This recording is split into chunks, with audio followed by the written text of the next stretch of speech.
Hey, what is up guys? Epic Pokemon TCG here, and today guys I've got another deck profile for you, and we're going to be taking a look at the deck that got first place at the Norwegian Nationals tournament, and it is a Water Toolbox deck. Now I covered this last week I think on my channel, but this list is a little different, but I'm going to kind of go over the cards here and tell you why they're in here and what they do and what they help out in certain matchups.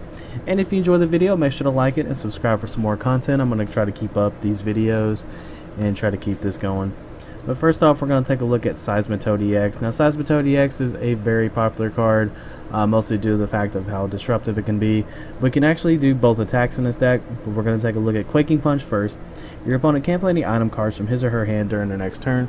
So this course shuts down cards like Trainer's Mail, Ultra Ball, VS Seeker, Max Elixir in some decks, Fighting Fairy Belt, Spirit Links, etc.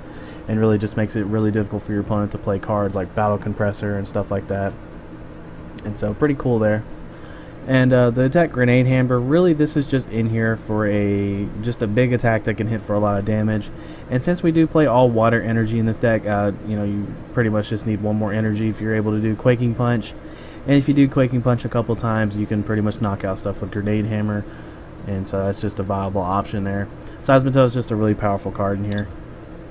And next up, we're going to take a look at the other main attacker, in my opinion, for this deck, which is going to be Glaceon EX. Now, this is going to be your main attacker for certain matchups, not all of them, but just a few. And really, it's in here for the Crystal Ray attack. During your opponent's next turn, prevent all damage, done to this Pokemon by attacks from Evolution Pokemon. So this is shutting down stuff like Zoroark, shutting down stuff like Vespiquen, shutting down Raichu, and just a lot of very popular evolution attackers. And so really you do Crystal Ray and you're just kind of shutting down your opponent and making them have to have a Lysander just to get around certain stuff. But we also have Second Bite in here. This attack does 10 more damage for each damage counter your opponent's active Pokemon with a base of 20.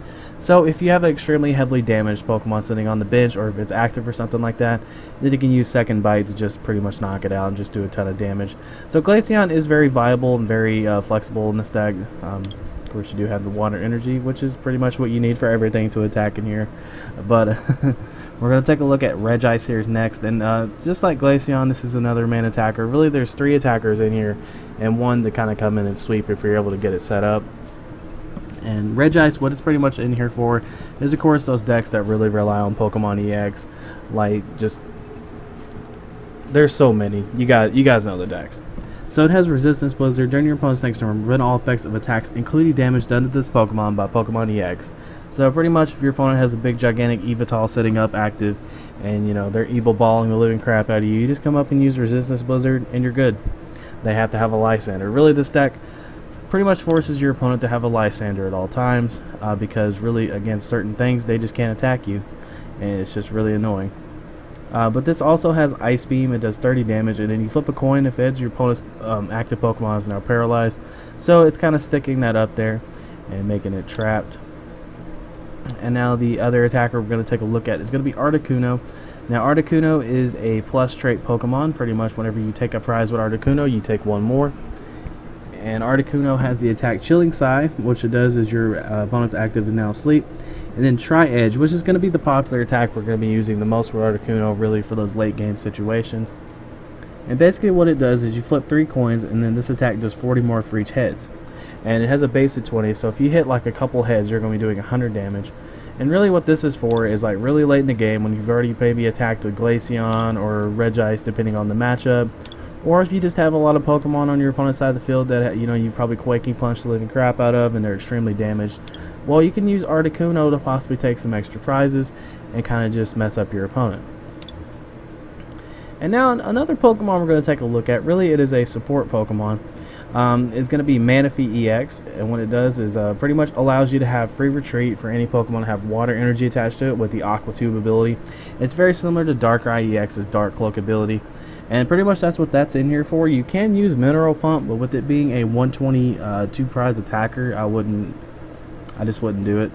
Really, Manaphy's just in here for support and allows all these Pokemon to have such high retreat costs to kind of move around freely. As you can see, Seismitoad has 3 retreat costs, Regice having the same amount, and then Articuno having 2, and Glaceon having 2. It's really good. And plus, when you kind of come into Hoopa EX, which we play one of in here for the Scoundrel Ring ability, it has 2 retreat costs, so really just Committing 2 energy to retreat when you have the capability of having free retreat is just, it's silly. But Hoopa is in here for the Scoundrelling ability. When you play Hoopa down on your bench, you can search your deck for up to 3 Pokemon EX and put them in your hand. And so pretty much this is in here to grab Glaceon, Manaphy, and Seismitoad, along with Shaman that we play 2 of in here for the setup ability. And so Hoopa is just a really good support Pokemon, and so is Shaman. And now we're going to kind of get into the... Really? My Facebook notifications is really going off here, sorry. Hopefully you guys can't see it. I'm trying out a new setting here on my recording software. But now we're going to kind of get into these, like, how this deck runs pretty much. Because, you know, the supporters are pretty obvious what they're in here for. I mean, that's pretty much what they're in here for. You guys know what these things do. I'll probably kind of briefly go over him here in a second. But Max Elixir and Energy Switch is going to be like your main, pretty much like energy acceleration-ish, whatever I'm trying to say. Pretty much with, you know, these cards taking, you know, like a DC to attack, or pretty much like 2 to 3 energy to attack. Max Elixir is going to be the way you're going to be able to get these Pokemon set up extremely fast and attacking right away. Now we play all water energy in here, so pretty much if you play Max Elixir and you hit an energy, you can play it. And with Manaphy being in here, you're able to just kind of move around freely.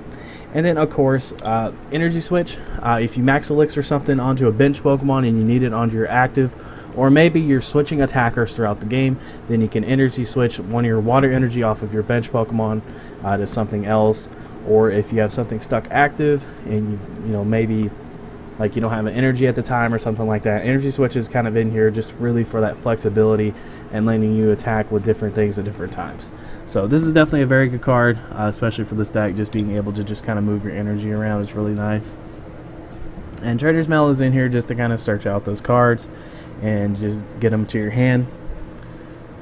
And I'm trying to think if there's anything else. Oh yeah, Fighting Fairy Belt. Fighting Fairy Belt is a really good addition in here because of what it's able to do. It gives your Seismitoad up to 100 or 220 HP, excuse me, and then these attacks hit like for 10 more damage, but it just kind of makes Seismitoad a little tankier. Same thing with Regice, 160 HP, and which is really good because when you think about it, you know, your opponent has to have like a pretty good stage 1 attacker if they start attacking, or stage 2 or something like that, to deal with 160 HP Pokemon. Manaphy doesn't, I mean, you can do it if you're worried about it getting Lysandered up. But Glaceon has or jumps up to 210 HP, excuse me, and then, you know, hits a little harder. And then Articuno jumps up to 160 HP, and then his Tri-Edge attack hits a little harder, so that's always a plus. So Fighting Fairy Belt is definitely really good in here, and also you can put it on Shaman and Hoopa, that's just an idea. But really, it gives these Pokemon a little extra damage and makes them a little more tankier, which is actually pretty good. Especially with Articuno, just, you know, for late game, 160, and it's like taking multiple prizes. I swear my Facebook is blowing up. Alright, so next up we're going to take a look at Rough Seeds, kind of going along with the tankiness here.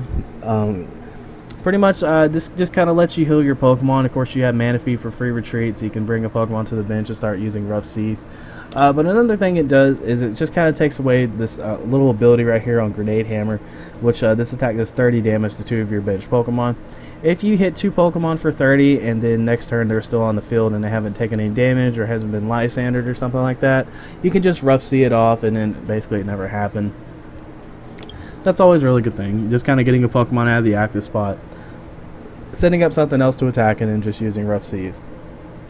Now, really the supporters are kind of very obvious on why they're in here, just for consistency reasons, certain matchups and certain reasons, so I don't really need to necessarily go over those too much.